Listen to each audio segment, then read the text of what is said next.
BA प्रथम वर्ष की इस ऑनलाइन क्लास में आप सभी का स्वागत है। हमारी इस क्लास में हम बात करेंगे संस्था की विशेषताएं और उसके कार्यों के बारे में। इससे पूर्व के वीडियो में संस्था क्या है इसके बारे में हम विस्तार से बातचीत कर चुके हैं। तो चलिए शुरू करते हैं संस्था की विशेषताओं के बारे में। सामाजिक संस्थाओं की विशेषताओं का अनेक समाजशास्त्रियों ने विस्तार से विवेचन किया है और इनमें मूल रूप से जो विद्वान समाजशास्त्र की संस्था के विशेषताओं के बारे में विस्तार से व्याख्या करते हैं उनमें मैकाइवर, पेज और समनर का नाम प्रमुख रूप से लिया जा सकता है। इन विद्वानों के द्वारा संस्था की विशेषताओं के बारे में जो बातचीत की गई है उसमें प्रथम है सामाजिक संरचना। समनर ये मानते हैं कि सामाजिक संस्थाएं समाज की वह संरचना है जो लोगों की आवश्यकताओं की पूर्ति करती है। संस्थाएं मुख्यतः सुस्थापित प्रणालियां हैं।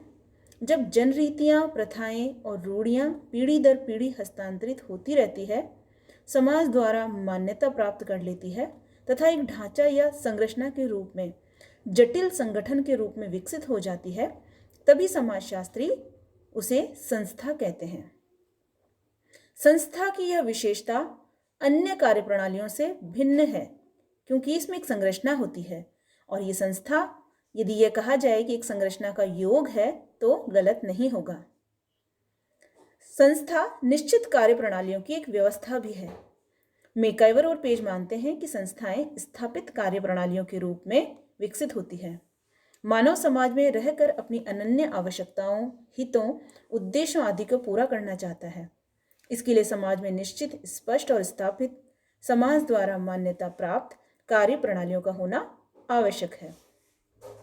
जब समाज में यह स्पष्ट रूप से विकसित हो जाती है, तभी समाज के सदस्य व्यवस्थित रूप से अपनी इच्छाओं को पूर्ण कर पाते हैं।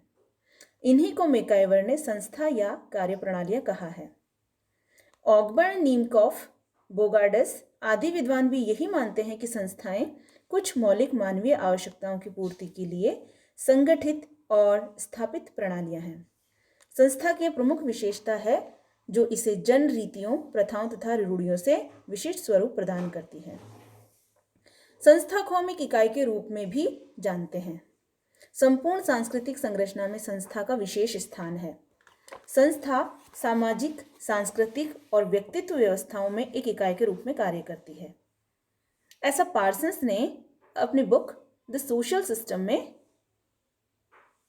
स्पष्ट किया है।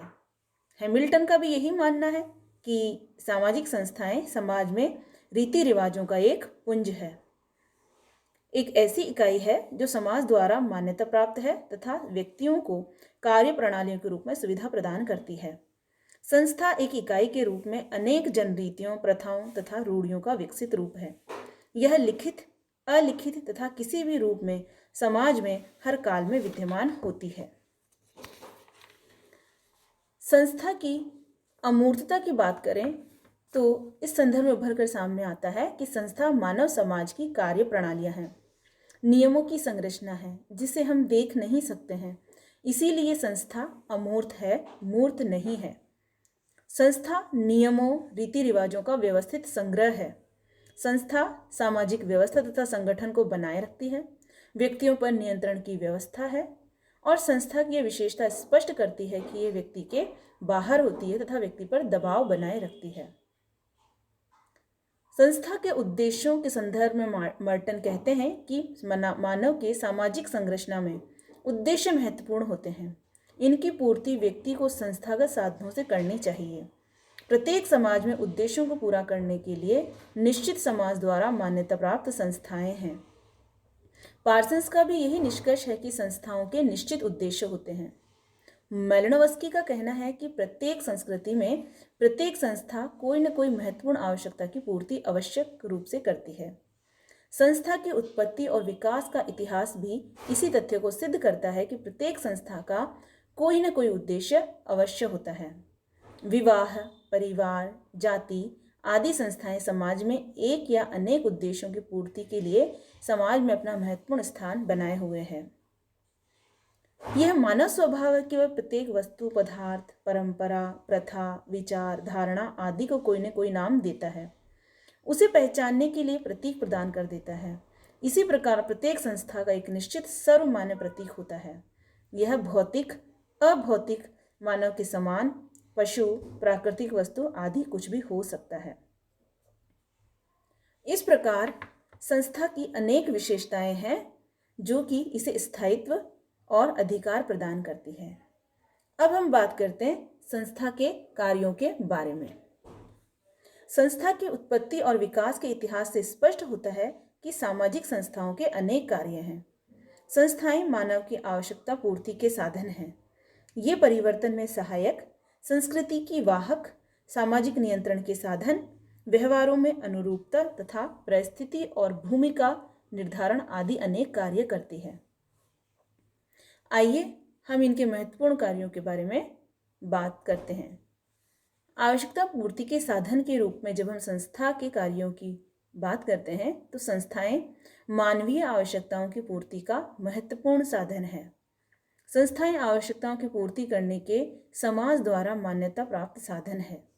समाज के सदस्य प्रत्येक व्यक्ति से यह अपेक्षा करते हैं कि वह संस्थागत साधनों द्वारा ही अपनी आवश्यकताओं की पूर्ति करे तथा समाज की व्यवस्था में एक संतुलन बनाए रखे। अगर संस्थाओं का गहनता से अध्ययन और अवलोकन करें तो यह पाएंगे कि संस्थाएं आवश्यकताओं की पूर्ति के सरल, साधा और अत्यंत उपयोगी साधन हैं जो समाज में वर्षों से प्रचलित हैं। व्यवहारों में अनुरूपता। संस्थाएं कार्य प्रणालियां हैं जिनका समाज के सदस्यों को पालन करना होता है।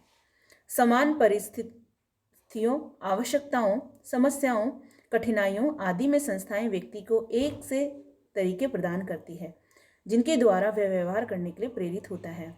इस प्रकार संस्थाएं एक समाज के व्यक्तियों में समानता, एकरूपता या अनुरूपता बनाए रखती है। इससे उनमें यांत्रिक अथवा जैविक एकता बनी रहती है। सामाजिक नियंत्रण के साधन के रूप में भी संस्थाएं कार्य करती है।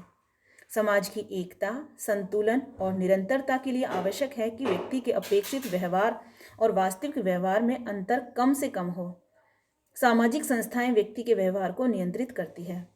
संस्थाएं सामाजिक नियंत्रण का एक प्रमुख तथा प्रभावशाली साधन है।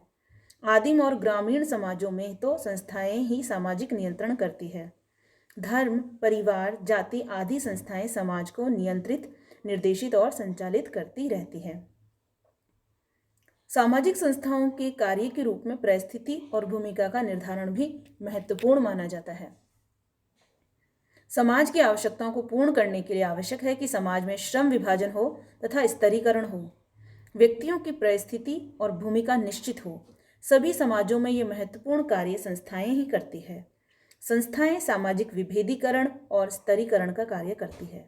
इनके द्वारा व्यक्ति स्वयं का पद और कार्य दोनों स्पष्ट रूप से प्राप्त करता है तथा उनके अनुसार अपने कर्तव्य और अधिकारों के अनुरूप व्यवहार करता है। परिवार में पति पत्नी, पिता पुत्र, माता पुत्र, भाई बहन आदि का पद और भूमिका संस्थाएं निश्चित करती है। समाज के स्तर पर जाति व्यवस्था, वर्ग व्यवस्था, दास प्रथा, जागीरदारी तथा विभिन्न समूहों की परिस्थिति और भूमिका प्रदान करती है। संस्था का यह कार्य सामाजिक व्यवस्था के लिए विशेष महत्वपूर्ण है। संस्कृति का हस्तांतरण। समाज और संस्कृति के बने रहने के लिए आवश्यक है कि इसके गुणों, ज्ञान, आविष्कार आदि का एक व्यक्ति से दूसरे व्यक्ति तथा एक पीढ़ी से दूसरी पीढ़ी को हस्तांतरण होना चाहिए। सामाजिक संस्थाएं ये कार्य सदियों से करती आ रही है। संस्थाएं ही संस्कृति की प्रभावशाली वाहक है जो संस्कृति का लेन देन, प्रचार और प्रसार करती है। संस्थाएं संस्कृति की रक्षा तथा हस्तांतरण एक पीढ़ी से दूसरी पीढ़ी तथा एक समाज से दूसरे समाज को करती है। मार्गदर्शन भी संस्थाओं के द्वारा ही व्यक्ति को प्रदान किया जाता है। संस्थाएं व्यक्ति, समूह और समाज का मार्गदर्शन करती है। व्यक्ति को कब, कहाँ, कैसे और क्या करना है इसका संस्था कदम कदम पर मार्गदर्शन करती है। जाति व्यवस्था प्रत्येक जाति के व्यक्तियों को सदस्यता, व्यवसाय, खान पान, शिक्षा, विवाह, परिस्थिति आदि सब कुछ व्यक्ति के जन्म के साथ ही निश्चित कर दिया करती है। उसे हर पल तथा प्रत्येक परिस्थिति में संस्थाएं मार्गदर्शन प्रदान करती रहती थी। इसी प्रकार जीवन के प्रत्येक क्षेत्र से संबंधित संस्थाएं व्यक्ति और समूह का मार्गदर्शन करती हैं। संस्था का यह विशेष महत्वपूर्ण कार्य है और इसी के आधार पर संस्थाएं सदियों से समाज में व्यवस्था को बनाए हुए है।